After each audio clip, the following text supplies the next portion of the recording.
in the muscle car, in the old Judge. What a beast.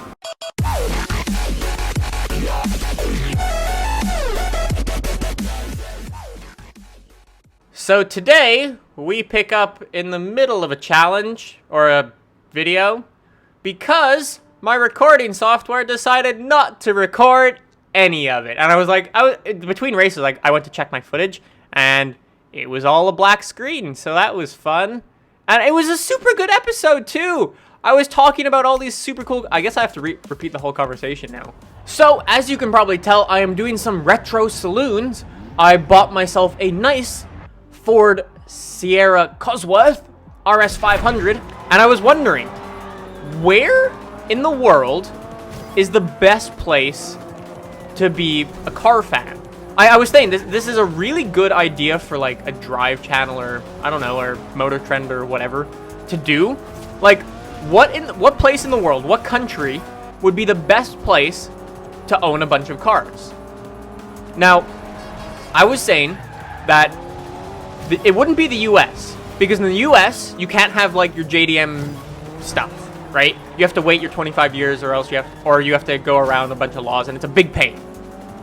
It wouldn't be Canada, because your cars would be useless for 50% of the year, unless you have off-road cars. I don't know if it wouldn't be Australia, because Australia, you can't modify your cars. There's, like, some stupid rules in Australia, where, like, your cars can't be louder than something, or something like that. And also, they get tested every year, which is a massive pain as well. So it wouldn't be Australia. I don't really know what the laws are in Australia, as per, like, loud cars or something like that. But I know from watching the Mighty Car Mods guys, they have to make sure their cars aren't too loud, or they get pulled and stuff like that. I'm not really sure. Whoop, that's the wrong button. That's not downshift. Yeah, they get pulled if their cars are too loud or whatever. I don't know. Maybe some of you Australians know what the actual thing is. It probably wouldn't be the UK, just because of road tax and everything. Super expensive, and insurance is really expensive in the UK.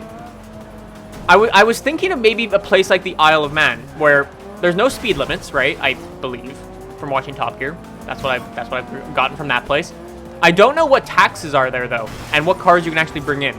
So I was wondering, what country is the best place to be a car fan? I have no idea. I actually have no idea. Because like I said, it wouldn't be where I live, because it snows for 6 months or so. And your cars would be useless. Yeah, you can do a lot of what you want to your car. Like, you can modify your cars pretty much to no end. You can have your JDM stuff here. The taxes aren't too bad here. But you have snow for 6 months, so you can't actually use the things that you spent so much of your money on. Like say you bring in, like, an S15, like, and you spend a whole bunch of money on it and upgrade it and everything. You don't want to drive that thing in the snow. Just be a waste. So it wouldn't be here like the States, because the States you can't even have those, like, JDM things without going around a lot of laws, which is really, really annoying. I know you can actually get, like, R34s and S15s and things like that, but it's just a big pain to have to go through all those laws and everything. But yeah, I don't know. What do you guys think is the best place in the world to be a car fan and to buy a bunch of cars? So I actually got onto this conversation by talking about what my car plans are for the future. I was saying, like, I have my R32, right? And a lot of people keep saying, do this upgrade or this upgrade or this upgrade. I was like, or my idea is, I don't really want to spend that much money upgrading it, because I like it stock already. But what I would do instead of upgrading it is just buy another car. Like, I've always wanted a pickup truck. I really, really want, like, a good lifted pickup truck, because they're super cool. They're super, super cool. I really, really want one. In winter, holy shit, those things would be a beast. So I really want one of those, and I also want, like, this JDM rocket ship, like a GTR or an S15 or something like that. I don't really know. But yeah, I was saying, like, if I wanted to, like, okay, I gave the example. You can buy today a Huracan for around $300,000. I assume it's around something like that. I'm not actually sure what the actual figure is for how much it costs, but it must be around $300,000, somewhere around there. Or for $300,000, you could buy 3 Gallardos that are a couple years old with some kilometers on them. And I don't know. I don't know. That's kind of surprising to me. Like, what would you do? Okay, someone says to you, here's 300 grand. What do you spend it on? Do you go out and do you buy the $300,000 brand new Huracan, or whatever car you can replace for 300 grand? Or would you go, oh no, I missed a turn. Or would you go out and buy yourself 3, 4, maybe even 5 cars? I don't know. However many cars you want, because you could just go super cheap. You can get like an MX-5 for like 8 grand, like a really mint one, like an older one, and just swap like a monstrous V8 into it and just have a killer car like that. That would cost like nothing. Nothing, air quotes. Compared to 300 grand Huracan, wouldn't cost very much. I don't know. I would definitely do that. I would have a whole bunch of different cars. Like, my thing is, I don't want just one really fast car. I want a variety of cars. I want to get into a car every time and have something different. That'd be really cool. Like sort of what Jay Leno does. He has like 200 cars or something. They're all freaking different. He's got so many amazing cars. And that'd be super cool to do in real life. So you get 300 grand. You buy your brand new car right off the showroom floor. Or do you go out and you just buy these used, maybe some miles on them, maybe the cars have some problems. Oh, street race. So, yeah.